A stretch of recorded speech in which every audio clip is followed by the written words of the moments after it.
let me, talking about Pyar Se Samjhayenge, I want to come back to the Rahul Gandhi question because, you've interacted with him in whatever limited fashion because, you briefed the Parliamentary Committee on External Affairs. He's a member.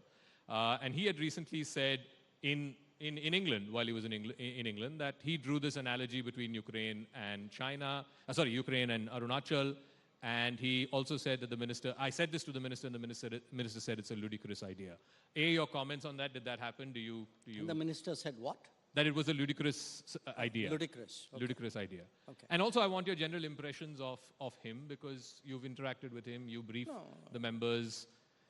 Look, we are not by etiquette and I guess by rules supposed to discuss what happened in a consultative committee meeting. So if he referred to it, in my view, he should not have. I certainly will not talk about what happened in a consultative committee meeting. But let's look at the substance of the issue, because he has said that on public record. Forget about the fact that there was a consultative committee meeting for a moment. The comparison is between what China did vis-a-vis India in 2020 and what is happening today in Ukraine. Okay. What is today happening in Ukraine, if you follow the two sides, one would say that they are threatened by the expansion of NATO and the character of the regime in Ukraine. And the other one would, the Western countries would say the Russians have ambitions, expansionist designs, whatever it is. What is the analogy between that and India-China? I mean, what happened in the border, which, by the way, is, in my view, completely indefensible. So don't get me wrong there. That has nothing to do, there's no NATO in play here. There's no regime character in play here. So I just don't see the comparison. So tell me, since you mentioned China, where are we on this, the border confrontation that happened? I mean, I believe out of the 7 odd points, 5, there has been disengagement, 2, there is still no disengagement. Just a broad understanding that, do you believe this has gone beyond the remit of army commanders? This has to be a political sort of dialogue and eventually moving to resolve the situation?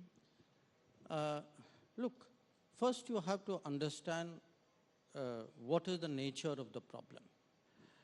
The nature of the problem is that two militaries who generally were not 24/7 deployed at or on or very close to the LAC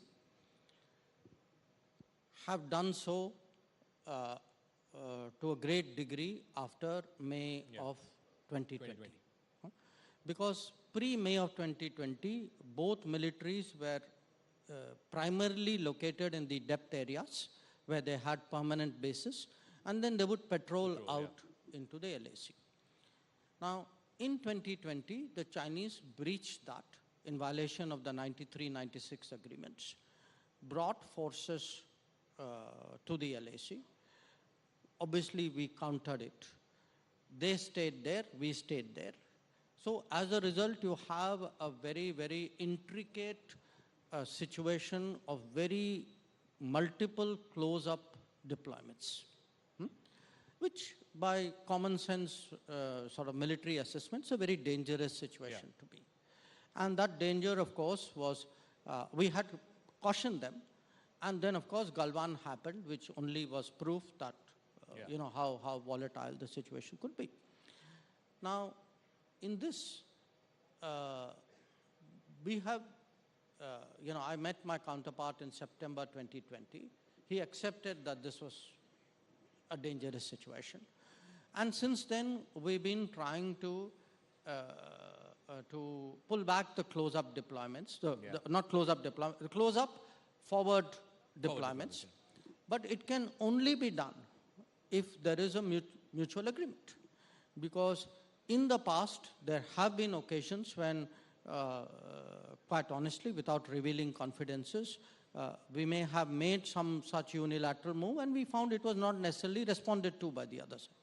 So everything that we have done is on the basis of what we call the principle of mutual and equal security, which means,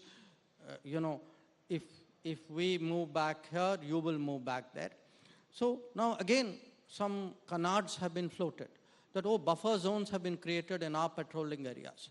If I'm not able to patrol somewhere, he's also not able to patrol on that area. So it's, whatever we have been done is mutual, it is negotiated. Now, this is still unfinished work. There are places where we have this forward deployments. We continue to work away at it. I will only remind you when this started in the summer of 2020. Yeah. If you took the cumulative analysis of this city, people told me this, we're not going to get a solution. The Chinese are going to do this, there's nothing you can do. I would say, please look at the last 2 to 3 years. Yeah. My sense is the military has done what the military should do. The military has deployed. The military deployed in the COVID. The military is deployed round the year. The military is deployed through the winter. The military is deployed at great heights. Yeah. And secondly, the military and diplomacy has worked in lockstep. Now, your question, should you not leave it to military commanders? First of all, it has never been left entirely to military commanders. The military commanders and the diplomats work as a team. Now, you cannot, to take away the military commanders is ridiculous, because the military commander is a person who knows the troops, who knows the topography, who actually knows what is mutual and equal security, which by the way means it's not like the distance on the map. There are many other factors which come into being. So I would say, actually, in the last 3 years, this combo of military diplomacy and diplomacy working in lockstep has made progress. I accept that, we have not been able to sort everything out, but I also tell you that I have not, it's not like for me the end of the road. We will keep at it. When I met the new foreign minister, Chingang, in, Delhi on the sidelines of G20, it was something that we discussed. So it is work in progress, and I would certainly like to see more progress. Since you mentioned you met the new Chinese foreign minister, there seems to be a bit of a change in Chinese diplomacy, if you will. You're seeing the moves that they're making vis-a-vis Iran and Saudi Arabia. They've also floated this 12-point peace plan with Ukraine. What do you make of it in general terms? Do you think that China is trying to play a major global role? And do you think that they're trying to sort of fill in a void they believe the US is leaving behind?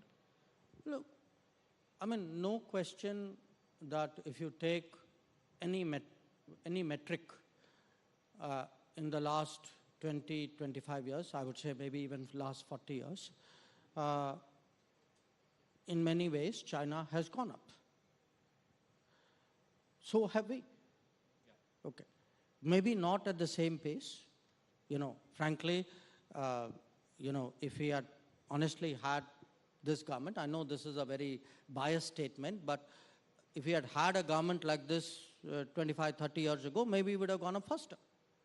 But at least today, if you look at the progress in the last decade, do also see that just like China's reach and influence and equities grow, ours too are growing. But in this particular case, what you are mentioning, I think you have a very complex regional problem in which obviously China is involved. The parties have found China useful in whatever that they are doing. And that is something which is a fact.